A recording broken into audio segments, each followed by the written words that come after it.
آج ہم آپ کو بتائیں گے حضرت زکریا اور ان کے بیٹے حضرت یحییٰ علیہ السلام کا واقعہ کچھ یوں ہے کہ حضرت زکریا علیہ السلام بنی اسرائیل کے ایک نامور نبی تھے اور آپ ایک بڑھئی بھی تھے۔ آپ تقوی اور نیکی کی علامت تھے۔ آپ عبادت کے ساتھ ساتھ بیت المقدس کی دیکھ بھال بھی کیا کرتے تھے۔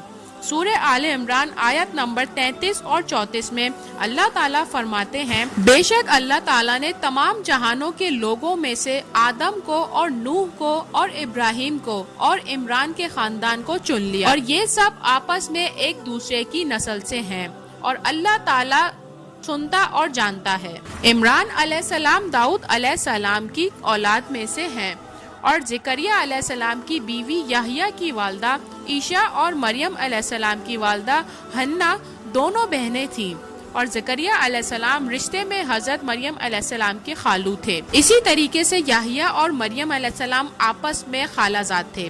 زکریا علیہ السلام حضرت سلیمان علیہ السلام کی اولاد سے تھے اور آپ دمشق میں زندگی گزار رہے تھے۔ آپ کی عمر 100 سال سے زائد ہو چکی تھی۔ عمران علیہ السلام کی بیوی کے ہاں عرصہ دراز سے کوئی اولاد نہیں تھی۔ ایک دن انہوں نے ایک چڑیا کو دیکھا، وہ اپنے بچوں کو کھویا کھلا رہی تھی۔ یہ دیکھ کر انہیں شدت سے اولاد کی خواہش پیدا ہوئی۔ پھر انہوں نے اللہ سے دعا کی اور اللہ تعالیٰ نے ان کی دعا قبول فرمائی۔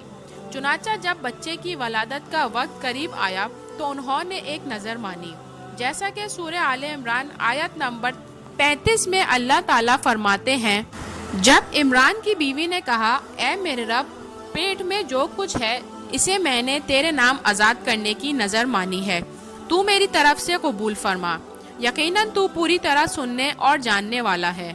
انہوں نے اللہ تعالیٰ سے اولاد کی دعا کی۔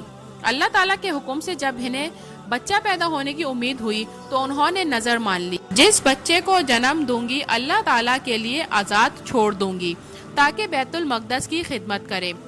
بیت المقدس یہودیوں کی عبادت گاہ تھی۔ یہ ان کا طریقہ تھا کہ اپنی اولاد کے بارے میں بیت المقدس کے خادم بنانے کی نظر مانا کرتے تھے۔ بچہ پیدا ہوتا تو علماء کے حوالے کر دیتے تھے، وہ اسے توریت پڑھاتے تھے تاکہ وہ عبادت کرنے والا بن جائے۔ لیکن عمران علیہ السلام کے ہاں لڑکی پیدا ہوئی۔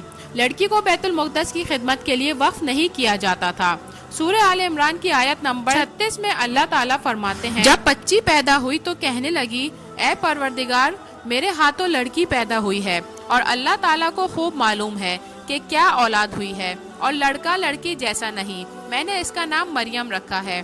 میں اسے اور اس کی اولاد کو شیطان مردود سے تیری پناہ میں دیتی ہوں۔ اب عمران علیہ السلام کی بیوی حیرت میں پڑ گئیں کہ انہوں نے نظر مان رکھی ہے، اب لڑکی کو بیت المقدس کی خدمت کے لیے وقف نہیں کیا جا سکتا۔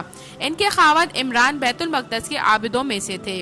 بیوی نے ان سے مشورہ کیا اور طے ہوا کہ بچی ہی خدمت کے لیے بیت المقدس وقف کیا جائے۔ عمران علیہ السلام کی بیوی بچی کو بیت المقدس لے آئیں۔ ہوتا یہ تھا کہ جس بچے کو وقف کرنا ہوتا تھا اس کی کفالت کوئی عالم کرتا تھا، اور عابدوں میں اس وقت یہ جھگڑا پیدا ہوا کہ اس بچے کی کفالت کون کرے گا، اور آخر کار یہ مشورے کے بعد یہ طے ہوا کہ سب اپنا اپنا قلم پانی میں پھینکیں گے، اور جس کے قلم سے کچھ ظاہر ہوا وہ اس کا کفیل بن جائے گا۔ سب نے اپنے اپنے قلم پھینک دیے، وہ پانی کے بہاؤ کے ساتھ بہنے لگے، جبکہ زکریا علیہ السلام کا قلم پانی کے بہاؤ کی دوسری طرف بہنے لگا، جیسا کہ سورہ آل عمران آیت نمبر 44 میں اللہ تعالیٰ فرماتے ہیں، تو ان کے پاس نہ تھا جبکہ وہ اپنے قلم ڈال رہے تھے کہ مریم کو ان میں سے کون پالے گا، اور نہ تو ان کے جھگڑے کے وقت ان کے پاس تھا۔ اس طرح زکریا علیہ السلام مریم علیہ السلام کے کفیل بن گئے۔ مریم علیہ السلام نے بہت اچھی پرورش پائی۔ آپ بہت خوبصورت اور نیک عبادت گزار تھیں اور سچ بولنے والی تھیں۔ اللہ تعالیٰ نے انہیں اپنی کرامات سے نوازا تھا۔ سورہ آل عمران آیت نمبر 37 میں اللہ تعالیٰ فرما رہے ہیں، جب کبھی زکریا اور ان کے کمرے میں جاتے تو ان کے پاس روزی کی پاتے۔ وہ پوچھتے، اے مریم، یہ روزی کہاں سے آئی؟ وہ جواب دیتی کہ یہ اللہ کی طرف سے ہے، بے شک اللہ جسے چاہے بے حساب رزق دیتا ہے۔ سورہ مائدہ آیت نمبر 75 میں اللہ تعالیٰ فرماتے ہیں، اور عیسیٰ کی والدہ ایک راز باز عورت تھی، اسی لیے اس کے ہاتھ پر بہت سے کرامات ظاہر ہو رہے تھے۔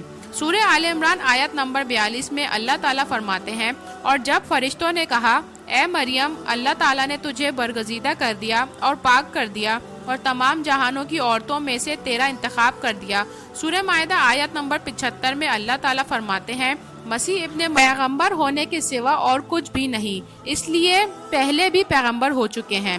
اس کی والدہ ایک راز باز عورت تھی۔ مریم علیہ السلام اپنے زمانے میں بہت ہی افضل عورت تھی، اور زکریا علیہ السلام یہ دیکھتے تو ان کے دل بھی اولاد کی خواہش پیدا ہو گئی۔ اس وقت زکریا علیہ السلام بے اولاد تھے، اور آپ کی عمر 100 سے زیادہ تھی، اور آپ کی بیوی کی عمر 90 سے زیادہ تھی، اور اولاد کے لیے اللہ سے دعا مانگی۔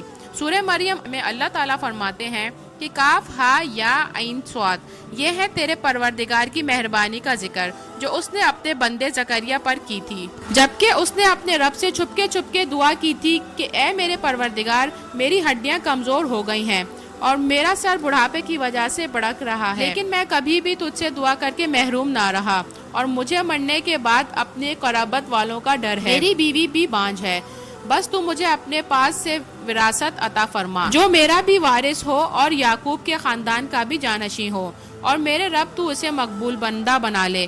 زکریا علیہ السلام اپنے دور میں اکیلے نبی تھے، ان کے رشتہ داروں میں کوئی قابل آدمی نہیں تھا، اس لیے انہوں نے یہ دعا کی۔ سورۃ الانبیاء آیت نمبر 90 میں اللہ تعالیٰ فرماتے ہیں تو ہم نے اس کی دعا قبول فرمائی اور اسے یحییٰ عطا فرمایا، اور ان کی بیوی کو ان کے لیے درست کر دیا، مطلب ان کا بانجھپن دور کر دیا۔ اور اللہ تعالیٰ فرماتے ہیں اے زکریا، ہم تجھے ایک بچے کی خوشخبری دیتے ہیں جس کا نام یحییٰ ہے، ہم نے اس سے پہلے یہ نام کسی کا نہیں کیا۔ زکریا یہ سن کر بہت خوش ہوئے اور حیران بھی، اور کہنے لگے اے میرے پروردگار، میرے ہاں لڑکا کیسے ہوگا؟ میری بیوی بانجھ ہے اور میں بوڑھا ہو گیا ہوں۔ اور اللہ تعالیٰ نے جواب میں فرمایا تیرے رب نے فرما دیا ہے اور یہ مجھ پر آسان ہے، اور میں اس سے پہلے تجھے بھی پیدا کر چکا ہوں حالانکہ تو کچھ بھی نہیں تھا۔ اور زکریا علیہ السلام نے کہا اے میرے پروردگار، میرے لیے کوئی علامت مقرر فرما دیں، مطلب یہ کہ کوئی نشانے مقرر کر دیجئے کہ میرے ہاں بچہ پیدا ہونے والا ہے، جس سے میں سمجھ جاؤں کہ یہ بچہ بنی اسرائیل پر ظاہر ہوگا، تاکہ بنی اسرائیل کو بھی اس کی فضیلت اور اہمیت کا پتہ چل جائے۔ اللہ تعالیٰ فرماتے ہیں تیرے لیے علامت یہ ہے تو اچھا بنے ہونے کے باوجود 3 دن تک کسی شخص سے بول نہیں سکے گا۔ اور جب وہ وقت آیا جب زکریا علیہ السلام کسی سے بات کرنا چاہتے تو نہیں کر سکتے تھے، اور ذکر میں صبح و شام مصروف رہتے تھے۔ یہ نشانی تھی کہ ان کے پاس بچہ ہونے والا ہے۔ سورہ مریم آیت نمبر 11 میں اللہ تعالیٰ فرماتے ہیں اب زکریا اپنے حجرے سے نکل کر اپنی قوم کے پاس آ کر انہیں اشارہ کرتے ہیں کہ تم صبح و شام اللہ تعالیٰ کی تسبیح بیان کرو۔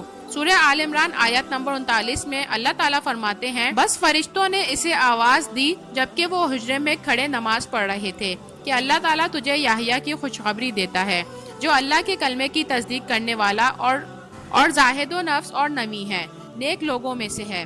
اس طرح زکریا علیہ السلام کے ہاں بچہ پیدا ہو گیا، اور یہ جیسے بڑے ہوئے ان کے پاس اللہ کا پہلا حکم آ پہنچا اور فرمایا اے یحییٰ، میری کتاب کو مضبوطی سے تھام لو، اور ہم نے اسے لڑکپن میں ہی دانائی سکھائی۔ سورہ مریم آیت نمبر 13 سے 15 میں اللہ تعالیٰ فرماتے ہیں اور ہم نے انہیں اپنے پاس سے شفقت اور پاکیزگی بھی عطا کی، اور وہ پرہیزگار شخص تھا اور اپنے ماں باپ سے نیک سلوک کرنے والا تھا، وہ سرکش اور گناہگار نہیں تھا۔ اس پر سلام ہے جس دن وہ پیدا ہوا اور جس دن وہ فوت ہوا اور جس دن وہ زندہ کر کے اٹھایا جائے گا۔ اور محرکین لکھتے ہیں کہ یحییٰ علیہ السلام کی پیدائش کے 6 ماہ بعد عیسیٰ ابن مریم پیدا ہوئے، یعنی یحییٰ علیہ السلام عیسیٰ علیہ السلام سے 6 ماہ بڑے تھے۔ یحییٰ علیہ السلام بڑے ہوئے تو اپنے والد کے ساتھ بنی اسرائیل کو اللہ کی طرف سے دعوت دینے لگے۔ اسی وقت ایک عالم حکمران تھا، اس نے اپنے بھائی کی بیٹی سے شادی کرنے کا ارادہ کیا اور یہ ان کے دین میں حرام تھا۔ اس نے یحییٰ علیہ السلام سے شادی کی اجازت مانگی کیونکہ یحییٰ علیہ السلام ان کے درمیان شریعت سے فیصلہ کرتے تھے، اور وہ بادشاہ فتویٰ لینے کے لیے تحفے اور تحائف کے ساتھ آیا، اور یحییٰ علیہ السلام نے لوگوں کو جمع کیا۔ انہوں نے یہ خطبہ دیا کہ لڑکی اپنے چچا سے شادی نہیں کر سکتی، یہ حرام ہے۔ یہ بات سن کر بادشاہ اور وہ لڑکی فیصلہ سن کر غضبناک ہو گئے۔ لڑکی نے بادشاہ سے کہا کہ تم یحییٰ کو قتل کر دو، تب ہماری شادی ممکن ہے، اور بادشاہ نے یحییٰ علیہ السلام کی طرف سپاہی روانہ کر دیے۔ اس وقت یحییٰ علیہ السلام محراب میں نماز ادا کر رہے تھے اور سپاہیوں نے یحییٰ علیہ السلام کو قتل کر دیا۔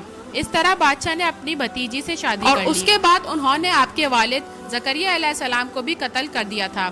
اس وقت یحییٰ علیہ السلام کی عمر 30 سال سے زیادہ تھی، جیسا کہ سورۃ البقرہ آیت نمبر 61 میں اللہ تعالیٰ فرماتے ہیں اور وہ نبیوں کو ناحق قتل کیا کرتے تھے۔ ویڈیو پسند آئے تو اس کو لائک اور سبسکرائب اور شیئر ضرور کیجیے گا۔